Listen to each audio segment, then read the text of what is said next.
ফের ট্রলি ব্যাগে দেহ, কুমারটুলির পর এবার ঘোলায় ট্রলিতে দেহ। ঘোলায় কল্যাণী এক্সপ্রেসওয়ের ধারে ক্যাবে মিলল দেহ। গাড়ির ডিকিতে থাকা ট্রলি ব্যাগে ব্যবসায়ীর দেহ উদ্ধার। ক্যাব চালকের তৎপরতায় দেহ উদ্ধার। কথা বলবো সুবীর আমাদের প্রতিনিধির সঙ্গে। সুবীর, ক্যাব চালকের সন্দেহ হলো কিভাবেই বা এই দেহ উদ্ধার হলো? দেখো, দমদম নাগেরবাজার থেকে দুজন ব্যক্তি তারা একটি ট্রলি ব্যাগ নিয়ে দমদম নাগেরবাজার থেকে একটি ক্যাব ভাড়া করে এবং সেই ক্যাব গাড়িতে তারা ওঠে এবং ওঠার পরে বিরাটি হয়ে নিমতা হয়ে কল্যাণী এক্সপ্রেসওয়ে ধরে ঘোলা মুড়াগাছা ব্রিজ পার করে ঘোলা মহিষপোতা এলাকাতে কল্যাণী এক্সপ্রেসওয়ে ধারে একটি খেবলি বিল বলে একটি ঝিল রয়েছে। সেই জায়গাটা পুরো অন্ধকার থাকে এবং নির্জন জায়গা। সেখানে তারা দাঁড়ায় এবং দাঁড়ানোর পরে ক্যাব চালককে প্রায় 10 মিনিট দাঁড়িয়ে থাকে। তখন ক্যাব চালক বলে যে এতক্ষণ কেন দাঁড়িয়ে আছেন, যদি না যেতে হয় তাহলে আপনারা নেমে যান, আমি বেরিয়ে যাবো, আমার ভাড়া আছে। তারপরেই কিন্তু এই দুই ব্যক্তির সঙ্গে ক্যাব চালকের বচসা হয়, তর্কাতর্কি হয় এবং সেই সময় সেই জায়গা থেকে ঘোলা থানার যে টহলরত যে ভ্যান সেখান থেকে যাচ্ছিল, তখন পুলিশ সেখানে দাঁড়ায় এবং দাঁড়ানোর পরে এই যে দুই ব্যক্তি তাদেরকে জিজ্ঞাসা করতেই কিন্তু তাদের মধ্যে একজন সেখান থেকে পালিয়ে যায় এবং পালিয়ে যাওয়াতেই পুলিশের সন্দেহ হয়। তখন সে পুলিশ যে যারা আধিকারিক রয়েছেন তারা কিন্তু একজনকে ধরে ফেলেন। তখন ক্যাব চালক যখন সে পালাতে যায় তাকে ধরে ফেলার পরে তখন যখন তাকে জেরা করা হয়, জেরার মুখে কিন্তু সেই ব্যক্তি স্বীকার করেন যে এই গাড়ির ভেতর ডিকির মধ্যে একটি ট্রলি ব্যাগ আছে এবং যখনই গাড়ির ডিকি পুলিশ খোলে তখন দেখা যায় ট্রলি ব্যাগ যখন বের করার পরে নাগেরবাজার থানার পুলিশ এবং রহরা থানা এবং ঘোলা থানা, তিনটি থানার বিশাল পুলিশ বাহিনী আধিকারিক যারা রয়েছেন, ডিসি সাউথ ইন্দ্রমোহন ঝা সহ বিশাল পুলিশ বাহিনী ঘটনাস্থলে আসেন এবং আসার পরে সেই যে ট্রলি ব্যাগের যখন খোলা হয় তখন দেখা যায় ট্রলি ব্যাগের মধ্যে একটি বস্তা রয়েছে, বস্তার মুখ সেলোটেপ দিয়ে আটকানো আছে।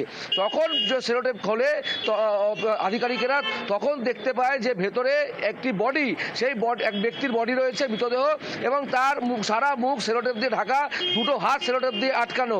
তখন কিন্তু পুলিশের সন্দেহ হয়। তখন যখন সেই করণ সিং যে গ্রেপ্তার হয়েছে অভিযুক্ত, তাকে জিজ্ঞাসাবাদ করলে তখন তারা বলে যে এই নাগেরবাজার থেকে কিন্তু এই ট্রলি ব্যাগে করে মৃতদেহ তারাই নিয়ে এসছেন এবং যেটা পুলিশ সূত্র থেকে জানা যাচ্ছে যে ব্যবসায়িক শত্রুতার জেরেই কিন্তু এই যে মৃত ব্যক্তি অর্থাৎ যার নাম জানা যাচ্ছে ভাগারাম, তাকে কিন্তু শ্বাসরোধ করে প্রথমে খুন করা হয়, তারপরে কিন্তু মুখে ধারালো অস্ত্র দিয়ে আঘাত করা হয়। তারপরে ফিরবো তোমার কাছে। ঘটনা সত্যি আমরা আতঙ্কিত, কিন্তু পুলিশ প্রশাসন যথেষ্ট সজাগ এবং তারা সতর্কতার সঙ্গে কাজ করছেন। একটু পুলিশ প্রশাসন যাতে পুলিশ পিকেটিং একটু ব্যবস্থা হয়, তাহলে যদি ব্যবস্থা হয় খুব ভালো হয়। আবারও কথা বলবো সুবীরের সঙ্গে। সুবীর, কি কারণে খুন, কখন খুন, কি জানা যাচ্ছে এখনো পর্যন্ত, কোথায় খুন করা হলো? দেখো, পুলিশ এখনো পর্যন্ত তদন্ত চালিয়ে যাচ্ছে এবং কোথায় খুন করা হয়েছে এখনো পর্যন্ত পুলিশেরা স্পষ্ট করেনি। কিন্তু যেটা ক্যাব চালকের মাধ্যমে জানা যাচ্ছে যে দমদম নাগেরবাজার থেকে কিন্তু এই দুই ব্যক্তি ক্যাব ভাড়া করেছিল এবং তারপরেই কিন্তু এই মহিষপোতা এলাকায় এসে যখন তার সাথে বচসা হয় তারপরে কিন্তু পুলিশ ঘটনাস্থলে গিয়ে এই গোটা বিষয়টি জানতে পারে। তোমাকে এটাও জানিয়ে রাখি যে এই মৃতদেহ ট্রলি ব্যাগ সহ মৃতদেহ উদ্ধার হয়েছে, সেই জায়গা থেকে কিন্তু একটি কালো রঙের ব্যাগ উদ্ধার করেছে পুলিশ, যেই ব্যাগের মধ্যে নগদ টাকা সহ আধার কার্ড থেকে প্যান কার্ড বিভিন্ন নথি কিন্তু পুলিশ উদ্ধার করেছে। এবং পুলিশের সূত্র থেকে যে জানা যাচ্ছে এই যে অভিযুক্ত করণ সিং, একে নিয়ে কিন্তু গতকাল রাত্রিবেলা বিভিন্ন জায়গায় পুলিশ তল্লাশি চালিয়েছে এবং যে আরেকজন যে অভিযুক্ত যে পালিয়ে গিয়েছে তারও কিন্তু বাড়িতে কিন্তু পুলিশ গিয়েছিল, কিন্তু সেখান থেকে তাকে পায়নি এবং সে পলাতক রয়েছেন এবং তারই খোঁজে বিভিন্ন জায়গায় তল্লাশি চালাচ্ছে ঘোলা থানার উচ্চপদস্থ আধিকারিকেরা। সুবীর, আমরা এর আগে দেখেছিলাম যখন কুমারটুলিতে দেহ উদ্ধার হয়েছিল, যে ঘটনায় মা মেয়ে গ্রেফতার, এবং সেখানেও ক্যাব চালক তিনি পরে বলছিলেন যে এত ভারী একটা ট্রলি ব্যাগ, এখন থেকে এরকম ভারী ট্রলি ব্যাগ নিয়ে কেউ আসলে আমি আগেই দেখে নেব যে সেই ট্রলি ব্যাগে কি আছে। এক্ষেত্রেও খুব ভারী একটা ট্রলি ব্যাগ নিয়ে এসেছিল এই দুই ব্যক্তি। ক্যাব চালকের কি সেটা দেখেও সন্দেহ হয়েছিল, উদ্রেক হয়েছিল? দেখো, ক্যাব চালক যেটা বলছেন যে তারা যেভাবে ক্যাবে মানে অর্থাৎ যেই সময় তারা গাড়িতে ওঠেন সে সময় কিন্তু তাদের মধ্যে কিন্তু সেরকম কোনো কিছু সন্দেহ তার মধ্যে আসেনি। কিন্তু যখন তারা এই অন্ধকার জায়গায় আসেন, গাড়ি যখন থামাতে বলেন, যখন 10 মিনিট হয়ে গেল যখন তারা নামছেন না, তখন কিন্তু ক্যাব চালকের সন্দেহ হয় এবং তখনই কিন্তু ক্যাব চালক বলেন যে আপনারা এখান থেকে গাড়ি থেকে নেমে যান, আমার অন্য ভাড়া আছে। যখন ক্যাব চালক এই কথা বলেন তখন ক্যাব চালকের ওপরে কিন্তু রণংদেহী মূর্তি ধারণ করে এই দুই ব্যক্তি এবং তারপরে ক্যাব চালকের সাথে বচসা শুরু হয়। তারপর যখন ঘটনাস্থলে পুলিশ যায়, পুলিশ গিয়ে কিন্তু এই গোটা বিষয়টি কিন্তু পুলিশের নজরে আসে এবং জেরার মুখে করণ সিং যে গ্রেপ্তার হয়েছে ঘটনাস্থল থেকে, সে কিন্তু গোটা বিষয়টি কিন্তু স্বীকার করেছে এবং এই যেই ব্যক্তি অর্থাৎ যে পালিয়ে গিয়েছে তার খোঁজে কিন্তু বিভিন্ন জায়গায় এই মুহূর্তে তল্লাশি চালাচ্ছে। এখনো পর্যন্ত পুলিশ কিন্তু সেই অভিযুক্তকে গ্রেপ্তার করতে পারেনি। কিন্তু পুলিশের যে বিষয়, পুলিশ যেটা বলছে যে নাগেরবাজার থেকে যে গাড়ি, অর্থাৎ নাগেরবাজার থানার কাছেও কিন্তু একটি সিসিটিভি ফুটেজ, তারাও কিন্তু সেই সিসিটিভি ফুটেজ খতিয়ে দেখছে এবং কোথা থেকে এই দুই ব্যক্তি এই ট্রলি ব্যাগ নিয়ে এসেছিল সেই পুরো বিষয়টি কিন্তু সিসিটিভি ফুটেজ খতিয়ে দেখে কিন্তু তদন্ত শুরু করেছে পুলিশের উচ্চপদস্থ আধিকারিক। সুবীর, এই যে ভাগারাম তুমি যার কথা বলছিলে, নিহত ব্যক্তি এবং যে ধৃত ব্যক্তি করণ সিং, এরা কিসের ব্যবসা করতো? এরা কি পার্টনার ছিল ব্যবসায়? দেখো, পুলিশের কাছে করণ সিং যেটা জেরার মুখে স্বীকার করেছে যে এই যে ভাগারাম বলে যে ব্যক্তি যে খুন হয়েছে, সে কিন্তু ব্যবসায়ী এবং ব্যবসায়িক শত্রুতা অর্থাৎ ব্যবসায়িক টাকার লেনদেনের জন্যই কিন্তু এই ধরনের ঘটনা তারা ঘটিয়েছে, এমনটাই কিন্তু তারা পুলিশের কাছে স্বীকার করেছে। কিন্তু ভাগারাম বলে যে ব্যক্তি যে খুন হয়েছেন, সে কিসের সাথে জড়িত, কি ব্যবসার সাথে জড়িত, সেটা কিন্তু এখনো পর্যন্ত পুলিশের কাছে পরিষ্কার নয়। কারণ যেই ব্যক্তি পালিয়ে গিয়েছে সেই কিন্তু আসল মাস্টার মাইন্ড এবং তার নেতৃত্বে কিন্তু এই ধরনের খুনের ঘটনা ঘটেছে, এমনটাই কিন্তু স্বীকার করেছে। করণ সিং যে রয়েছেন, সে হচ্ছে সেই ব্যক্তিরই সাগরেদ এবং সে তার সাথে সহযোগিতা করেছে।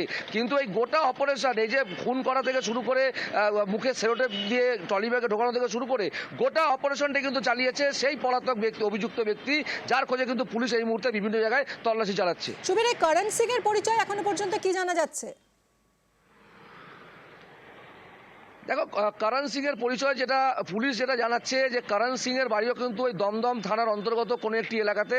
সেই জায়গা থেকে যে অভিযুক্ত পালিয়ে গিয়েছে তারও বাড়ি কিন্তু ওই দমদম এলাকাতে এবং এই যে ভাগারাম যে খুন হয়েছে তারও কিন্তু দমদম থানার অন্তর্গতই বাড়ি। অর্থাৎ যতক্ষণ না পর্যন্ত আসল অভিযুক্তকে পুলিশ ধরতে না পারছে ততক্ষণ পর্যন্ত কিন্তু পুরো বিষয়টি কিন্তু পুলিশের কাছে ধোঁয়াশা রয়েছে। এই জন্য পুলিশ এখনো পর্যন্ত কোনো রকম কোনো মুখ খুলতে চাইছেন না। কিন্তু প্রাথমিকভাবে যেটা জানা যাচ্ছে পুলিশের সূত্র থেকে, যে ব্যবসায়িক শত্রুতা এবং ব্যবসায় টাকার একটা বড় অঙ্কের টাকার লেনদেনের জন্যই কিন্তু এই ভাগারাম বলে যে ব্যক্তি তাকে খুন করা হয়েছে এবং এইভাবে দেহ লোপাট অর্থাৎ ট্রলি ব্যাগে করে কিন্তু দমদম থেকে এই নির্জন জায়গায় ফেলে যাওয়ার কিন্তু তারা একটা সেই প্ল্যান করেছিল, এমনটাই কিন্তু পুলিশ সূত্র থেকে জানা যাচ্ছে। এই সুবীর, তুমি তো ট্র্যাক করছোই, তোমার থেকে আরো আমরা আপডেট নিতে থাকবো। আপাতত অনেক ধন্যবাদ। সাত সকালে চাঞ্চল্য ছড়িয়েছে কারণ আবারও ট্রলি ব্যাগে দেহ উদ্ধার হয়েছে। কুমারটুলির পর এবার ঘোলায় কল্যাণী এক্সপ্রেসওয়ের ধারে ক্যাবের ডিকি থেকে মিলেছে দেহ। ক্যাব চালকের সন্দেহ হয় কারণ একটা অন্ধকার জায়গায় নিয়ে গিয়ে দুই ব্যক্তি বেশ কিছুক্ষণ ধরে গাড়ি দাঁড় করিয়ে রাখেন এবং তখনই ক্যাব চালকের সঙ্গে বচসা বাঁধে এই দুই যুবকের এবং সেই সময় পুলিশের টহলরত ভ্যান পাশ দিয়ে যাচ্ছিল এবং সেই সময় ঝামেলা দেখে পুলিশ এগিয়ে আসে এবং এক যুবক পালিয়ে যায়। পুলিশ দেখে অন্যজনকে পুলিশ ধরে ফেলেছে। করণ সিং তার নাম এবং খুনের কথা সে স্বীকার করেছে।